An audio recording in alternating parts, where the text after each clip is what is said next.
বাইরে বর্ষাকালে দেশে এসে বলে বিপদে পড়ে গেছি আমি। কত জায়গায় যাওয়ার ইচ্ছা আছে, কত মানুষের সাথে দেখা করার ইচ্ছা আছে, কিন্তু পারতেছি না এই বর্ষার কারণে। দেখছেন আমাদের জায়গায় অবস্থা কি হয়েছে। আর আমারও কি চিন্তা, চিন্তা তো ভাই মাছটা চালা যেগুলো ঘের করেছে তার অবস্থা কি হচ্ছে এটাই চিন্তা করেন। মাথায় হাত সে বেটার মানে যে কোনো মুহূর্তে এই পৃথিবী মানায় বলেন। পানি যদি বেশি হয় এই যে আপনার নেট গেছে, এই নেটে কিছু হবে না, যে কোনো মুহূর্তে সবাই যাতে পারে। দেখুন অবস্থা। আর এখানে পানি সরানোর কোনো সুযোগ নেই, এদিকে পানি যাওয়ার কোনো রাস্তা নেই। এটা হলো আমাদের ডিজিটাল বাংলাদেশ। জানি না বাংলাদেশের ভবিষ্যতে কি আছে।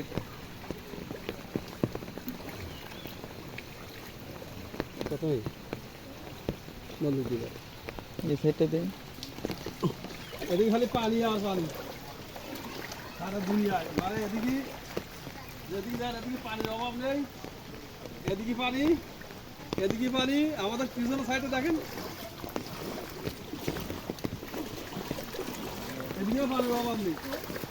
দেখেন কি অবস্থা দেখেন।